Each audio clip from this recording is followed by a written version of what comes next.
بسم اللہ الرحمن الرحیم۔ دیکھنے اور سننے والوں کو السلام علیکم ورحمۃ اللہ وبرکاتہ اور خوش آمدید کہتے ہیں۔ جب آدم و حوا علیہ السلام ملے تو پھر مل کر ہی رہنے لگے۔ اولاد کا سلسلہ شروع ہوا۔ حضرت حوا علیہ السلام کو جب حمل ہوتا دو جڑواں بچے، ایک بیٹا ایک بیٹی ہی پیدا ہوتی۔ پہلے قابیل اور ان کی بہن عقلیمہ پیدا ہوئیں، پھر حابیل اور ان کی بہن یہودا پیدا ہوئیں۔ اس وقت خدا کے حکم سے حضرت آدم علیہ السلام نے جو شریعت بنائی تھی اس کے تحت ایک پیٹ کی لڑکی سے دوسرے پیٹ کے لڑکے سے بیاہ کر دیا جاتا۔ چنانچہ ان دونوں بھائی بہنوں کو جو دو پیٹ سے تھے حضرت آدم علیہ السلام نے بیاہ دینے کا ارادہ کیا، لیکن قابیل نے باپ کا حکم ماننے سے انکار کر دیا۔ جھگڑا شروع ہو گیا۔ حضرت آدم علیہ السلام نے اس جھگڑے کو نپٹانے کے لیے فیصلہ دیا کہ دونوں قربانی دیں، جس کی قربانی قبول ہو عقلیمہ اس کے نکاح میں آئے۔ اس زمانے میں قربانی دینے کا طریقہ یہ تھا کہ جو دو آدمی آپس میں جھگڑتے تھے وہ دونوں اپنی اپنی قربانی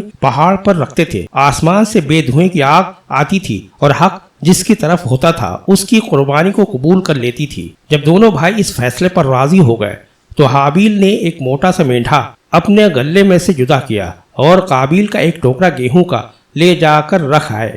خدا کی قدرت سے ایک آگ آسمان سے آئی۔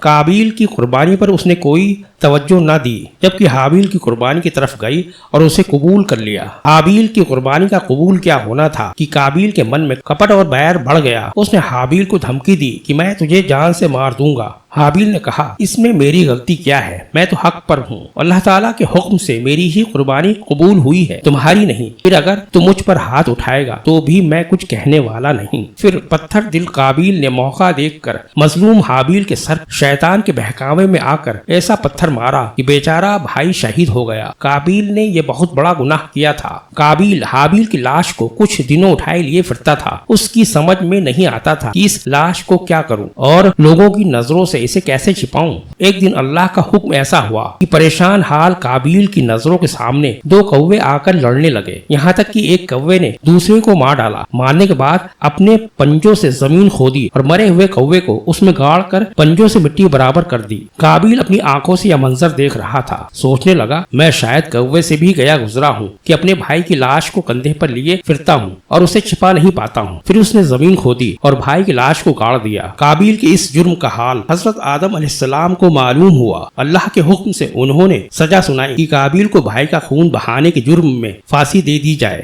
قابیل ڈر کی وجہ سے یمن کی طرف بھاگ گیا۔ وہاں جا کر اس نے ایک اللہ کی عبادت کرنے کے بجائے آگ کی پوجا شروع کر دی۔ ہمارے اس ویڈیو کو لائک کریے، شیئر کریے، کمنٹس کریے اور ہمارے چینل کو سبسکرائب کریے۔ شکریہ۔